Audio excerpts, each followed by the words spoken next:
Iraqi President Saddam Hussein would have never been caught by America if he had not liked this Iraqi dish called mashkouf. For 32 weeks, the US Army tried its best. But there was no news of Iraq's former President Saddam Hussein. Not only was the US military working day and night on this mission, but US Special Forces, CIA, Defense Intelligence Agency, National Security Agency and FBI also played a very big role. Thousands of people from these departments were looking for just one person: Saddam Hussein. What was the threat to America from this person, and how did they finally find Saddam Hussein inside a hidden grave 6 feet below the ground? Once again, cheers in ZAM TV's videos.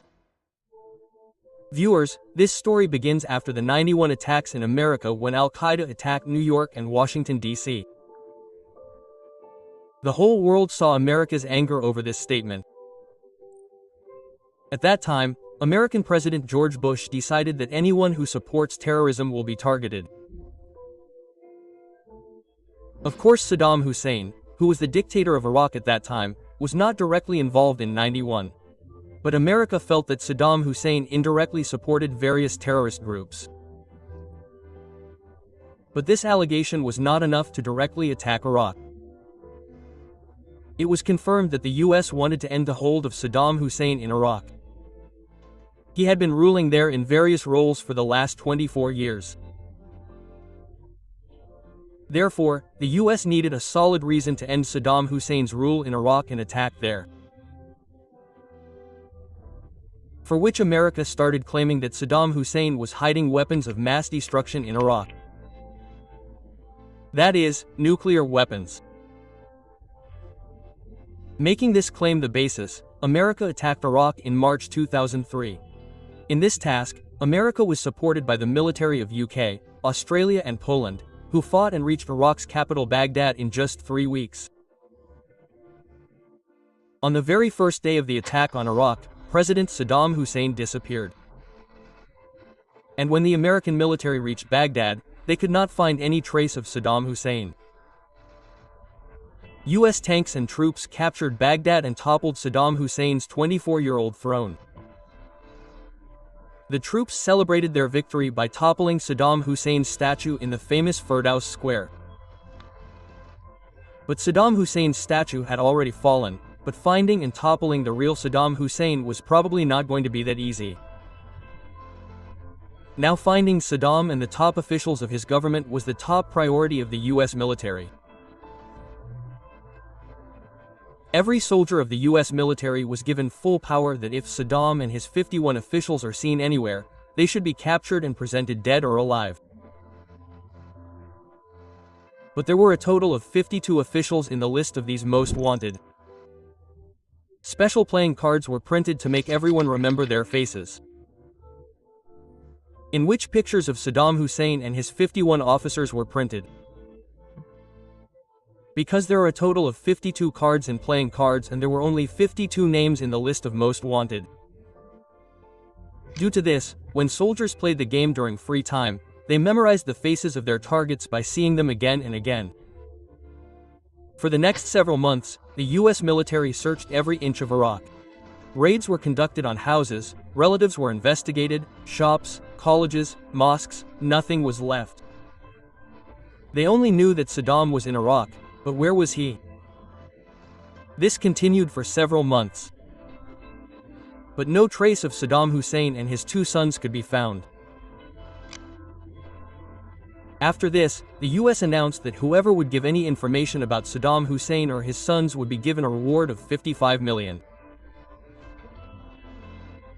A reward of $15 million each was placed on his sons and $25 million on Saddam Hussein. Many people in Iraq were against Saddam Hussein himself. And for this reason, America was sure that even if it was due to greed for money, they would definitely get some information. And this is exactly what happened. A man went to the US military base and said that Saddam Hussein's 2 sons Uday and Qusay are present in my house. At first, no one believed it. But when the US military surrounded that house from all sides, it was found that Uday and Qusay were indeed present there.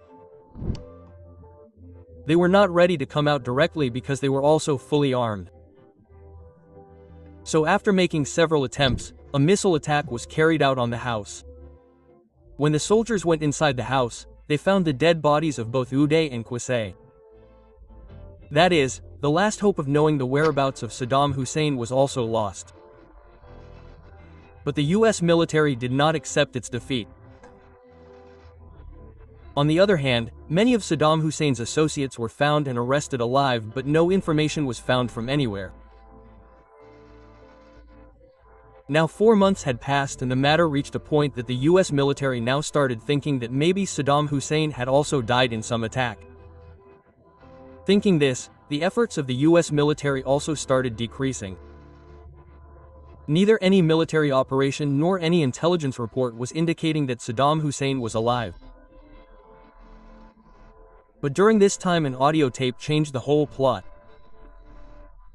This audio tape was of Saddam Hussein in which he was expressing grief over the death of both his sons. This audio tape meant that Saddam Hussein was still alive. America once again intensified its efforts to find Saddam Hussein, and the reward of $25 million on his head was increased to $30 million, and the person giving information was also promised US citizenship. In the greed of such a huge amount, everyone started trying their luck. Iraqi people started giving random information, in the hope that if Saddam Hussein was caught from there, they would get the reward money. But this made America's work more difficult. Almost all the people printed on the cards had been caught. Only a few were left, including Saddam Hussein. Meanwhile, Eric Maddox, a sergeant of the Defense Intelligence Agency, started thinking beyond the cards in a completely different way. He saw that the people who were put on the most wanted list were mostly top officials of Saddam Hussein's government. Their power was from Saddam Hussein and not Saddam Hussein's power from them. At this time, if Saddam Hussein would need anyone the most, it would be his bodyguards.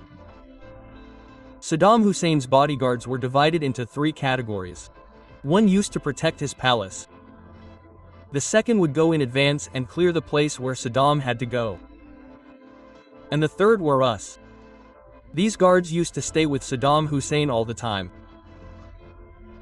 And at this time Saddam Hussein might need them the most.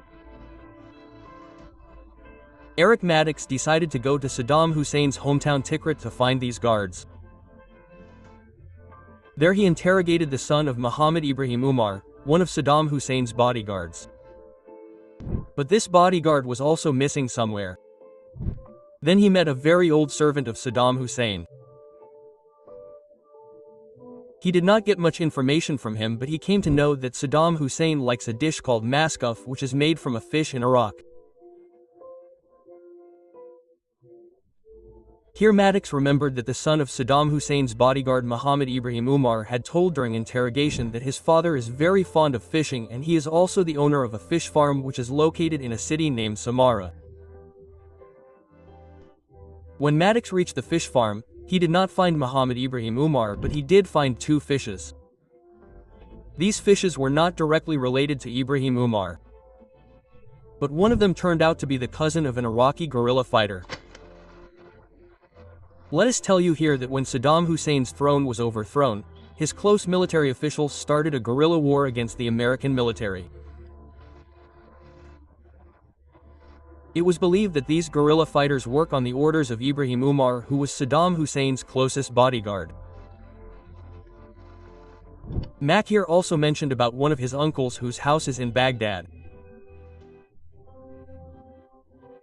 Maddox along with his team surrounded that house in Baghdad in the hope that they might get some information from there, and surprisingly Ibrahim Umar was hiding there.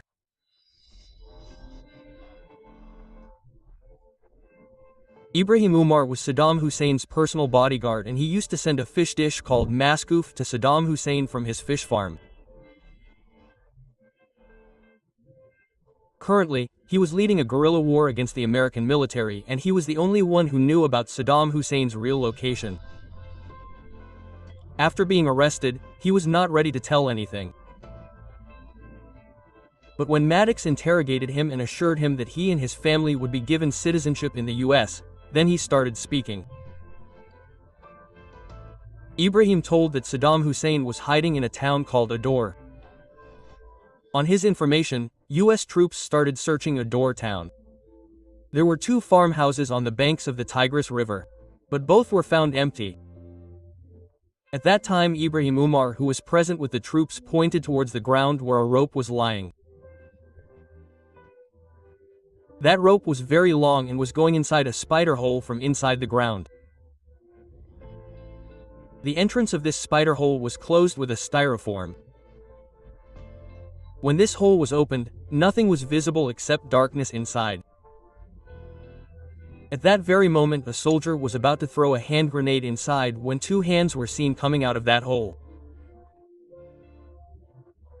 It was a man with a long beard who said that my name is Saddam Hussein and I am the president of Iraq. The American army was successful in capturing Saddam Hussein alive. After 32 weeks of continuous efforts, Eric Maddox's efforts finally bore fruit. Later on analysis, it was seen that if Maddox had not known that Saddam Hussein liked a dish called mashkouf, then perhaps he would never have reached this far. Later, Iraq was attacked on the allegation that Saddam Hussein was hiding weapons of mass destruction there. We did not find them anywhere. And American President George Bush also confirmed that we did not find anything there.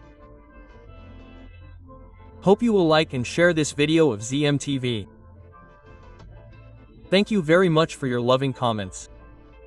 See you in the next great video.